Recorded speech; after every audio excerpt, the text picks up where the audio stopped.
alcohol beer. Basically, is all. That's the only way I come across it. I'm sorry. Go ahead. It's a beer style. It's a beer style. That's all it is. Yeah. It's going to be higher alcohol. It's meant to actually age. You shouldn't you shouldn't expect to really have a barley wine that you brew or that a brewery brews in under a year.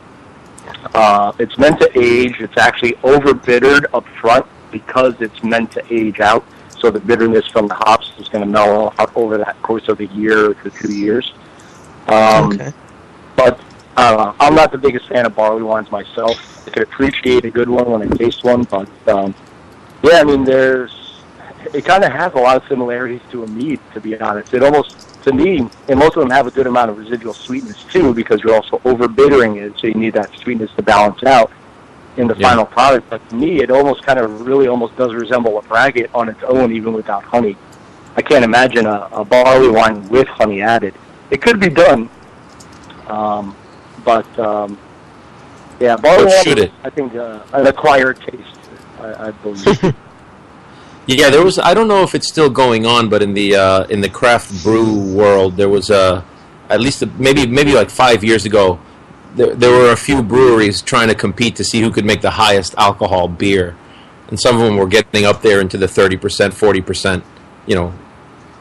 Brewdog's out of no way. Hit the mark. I think it was like 40% or something crazy. Yeah, I forgot the number, but yeah.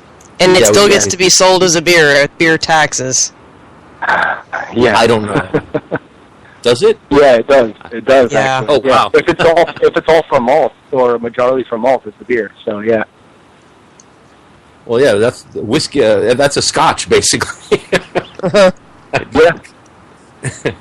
Yeah, I mean, in the mead world, we're about to finally do. I've had to put this off to the side for so long already, but we're about to release the mead industry's first 24% alcohol mead. Oh, really? So we're planning on making 4 of them. We're going to release 1 a year, and so each one will be released every 4 years, and every time it's released, it'll only be 400 bottles of it. And that's I guess as long as you don't distill it, it's fermented. Yeah, as long as it's not distilled, right? Yeah, correct. Legally, you can't distill unless you have a distillery license. But it's not going to be fortified. It's going to be all fermented. Okay. Cool. Wow. And still have residual sweetness. So think about how much honey is going to go into that, and also consider how much that 375 milliliter bottle is going to cost. Because it's not going to be cheap, I'll tell you that. Yeah. I can imagine. Oops. But as far as braggots, I think that's the best route to take, in my opinion, as far as making a really great final product. As far as going the whole more honey route, I think it's a lot tougher to still have the base beer style really stand. Be able to stand up against the mead component of a braggot as well. I think that's kind of like the biggest challenge. I remember hearing about Ken Schramm, for example, talking about Pinents, saying that he's never really tasted a Pinent that really truly represented everything great about a mead and a great wine. As a Pinent, it's always one way or another. That it leans towards more. I think in the braggot world, it's kind of like that. You got to go either one way or another. But in the braggot world, I think it's a lot harder to get the beer style to shine through if you're going to go with 51% or more of the fermentables coming from honey. Yeah, sometimes I think that like the lay person that's like the fantasy Hobbit mead. For them, that I think that's, when they see all the movies and stuff, and they imagine mead, they imagine a braggot, like a light, sweet beer. I think is what they imagine. That's what I first imagined a mead to be. I imagined a nice, frothy, carbonated, stein of like a honey beer. That's what I kind of first envisioned mead to be when I first heard about it. David Webb's chipping in on the braggot conversation. He says he's made 3 all hydromels, and he's got a blueberry one that's currently on tap that's pretty awesome, and he's planning to experiment with full strength ones. He hasn't made one full strength yet. Full strength is like in your 10 to 14, or I don't know. I think it's all like what you expect. Or full strength on the beer style. Yeah. So since it's a hybrid, it's like like I told the owner of Demented Brewing when we did this collaboration, he was so worried about, oh well, I don't know, should we call it a Belgian double? Should we call it a Belgian triple? Because it's going to be higher finishing alcohol than a double is supposed to be. And I'm like, dude, this is kind of like open territory. This is like almost kind of like open category experimental beer. You don't have to stick to a specific specific ranges of a beer style necessarily, because any beer style you add honey to, or that much honey to, it's going to be over the alcohol limit for. Yeah. But in the end, we really thought it was really much more represented as a Belgian triple than a double, so we went with that. But beer guys are starting to sound like wine guys, where they're boxed into these categories, and I guess it's the nature of their business too, I guess. Well, yeah, with a rising swing of craft beer geeks, for lack of a better term, it's there's a lot more people educated on what beer is and what different beer styles are supposed to be. So whenever there's a brewery that comes out with calls a specific beer a specific style of beer, they're going to let them know if that's not really the style. They're going to know. And so I think a lot of breweries are kind of not worried necessarily, but they pay attention to what they call what as far as the recipe goes. So they don't want to be kind of called out by anybody. Michael Jackson will come after them. Stupid like that.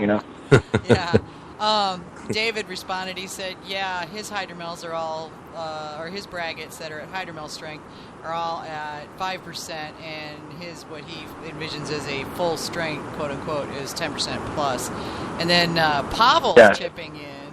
Pavel says that one of the medals he took at the Mazer Cup this year was for a Belgian braggot with orange blossom. Oh, very cool! Yeah. Very cool. We consider doing orange blossom. He cleaned up the Mazer Cup this year. He took 6 medals. I heard, 6 medals, yeah. And I think he almost, he got 2 out of the 3, so almost swept one category. Nice. Yeah, he needs to quit his job already. I know, right? Start making that stuff pro, Pavel. Get with the program. We had him on the show. Was it last week? I won 1 gold at the Mazer Cup the first year I entered, and I'm like, I'm opening a meter. I remember when you kind of went public, so to speak, with I'm opening a meadery, and I'm just kind of sitting back here going, okay, I love the enthusiasm. Yeah. I hope you don't fall flat on your face, because I knew you were kind of newish to the meat side of things, and I was just like, please God, let this guy succeed, because he's got the enthusiasm, At least I started with wine, so it wasn't too big of a stretch. Well, knock on wood, everything's been going good. For somebody like that, she should consider going pro. At least look into it. Yeah. Well, that's how Starlight got going. Was they took a couple medals and then bested show at the old competition before we formed the Mazer Cup, and they took bested show, and I remember awarding it to them, and literally like a year and a half later, they were opening the doors. Wow. Yeah, I think it's happened to every home brewer. I think it's happened to every home brewer. I mean, when I started making beer, I think like my 4th or 5th batch I ever did, which was I think most likely still extract beer. I made like this really like substandard porter that I was like, I'm just gonna add some vanilla beans to this, call it a vanilla porter. Bottled some up, took it to a friend's barbecue, and everybody was in love with it. And they were like, "You ever consider opening a brewery?" And I'm like, "Oh my God, I should open a brewery." Meanwhile, I made 4 extract batches of beer. I think I think most homebrewers at one point or another, when you get like really good feedback, even on something that you didn't think was that great, all of a sudden you're like, wow, maybe I could open a brewery. Maybe I could open a beery. You know, and it kind of gets in your head. But Well, yeah, I mean, you got to stick with it and qualify it. Yeah. I know people who've opened up meaderies or breweries based on all their buddies that they were handing their stuff out to were going, dude, you need to open your own place, you know, and there they are. Yeah. Well, in my case, people keep asking me how they can buy it, and you can't. Yeah, can't, yeah. You can't do it. Yeah. Initially, oh, go ahead. Let me ask a back to basics kind of question. I've been making a lot of mead, but I've never made a braggot. What is the difference? What am I adding, and when am I adding it? Is it right before pitch? Am I adding like a can of extract to my regular traditional orange blossom mead batch? Or? No. So I feel if you're gonna go and make a braggot, you should basically make a beer and add honey to it. Pre-fermentation. So essentially, what I would do is, I mean, you could do an extract, an extract batch of beer, but you're still gonna want to go through the boiling process and adding your hops, because if you're going to make a braggot, you're going to base it off of a beer style. In order to get that beer style, there's specific hop profiles, especially for specific styles. Specific hop varieties you use, noble hops for German beers, American hops for more hoppier beers, pale ales and IPAs. So it all depends on the beer style you're going with. You should brew that beer essentially. And then as far as adding the honey. What we did, and I thought was a really great idea, was, when I made braggots at home, I would add it basically right at the end of the boil while it was still up in your 210, 212 temperature range. But what we did at the brewery instead was, since breweries are so worried about infections and all that, they still wanted to kind of at least pasteurize it in a way, pasteurize the honey. Even though I'm trying to explain to them nah, dude, it's all good, honey's all good. Yeah. But they're so into that stress of contaminating, getting a batch infected with something else, that they said they at least wanted to pasteurize it. So what we did was, at the end of the boil, we hooked it up to a heat exchanger. Which on the homebrew side, you're going to want to preferably cool down that wort. From the end of the boil, you're going to want to cool it down to pitching temperature. The faster, the better, basically. Right. So we hooked it up to a heat exchanger, started cooling it down, basically recirculating it in its own brew kettle. So we started running the heat exchanger 10 minutes before the end of the boil. So the heat exchanger and all the tubing and the pump that we're using to circulate was all kind of sanitized 10 minutes with boiling wort. And, we started cooling it down. Once it hit your 140 range, that's basically when we added the honey. So we added it at about 140 degrees as it was cooling down. So it kind of got a little flash pasteurization. So if 140 is 142 is pasteurization temperature or something like that, right? Oh, that's what it was then. Yeah, we had looked it up. I forgot. Yeah, we basically added it in that specific temperature. Yeah, and and it diluted nice and easy, real quick at that temperature too, and.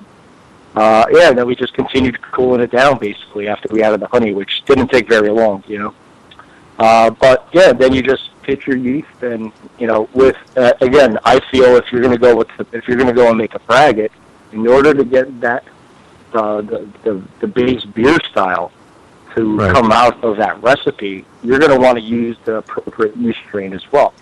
So you have your Belgian yeast strains and whatnot, your English yeast strains. And everything else, depending on your beer style, you want to use the appropriate strain to get that character from that style. So that's another reason why I'm kind of if you add 51% or more of honey, not every ale strain is really going to do a great job at fermenting honey. When it's really meant for fermenting maltose. So 1388 should have a reason why. Yeah, why use 1388 should have a field day with it. I'm sure it'll be. Yeah, we know 1388 is good for honey. Which is a great Yeah, which is a great yeast if you're going to want to make, a Belgian-style beer. But if you're going to want to make an APA, a pale ale or an IPA,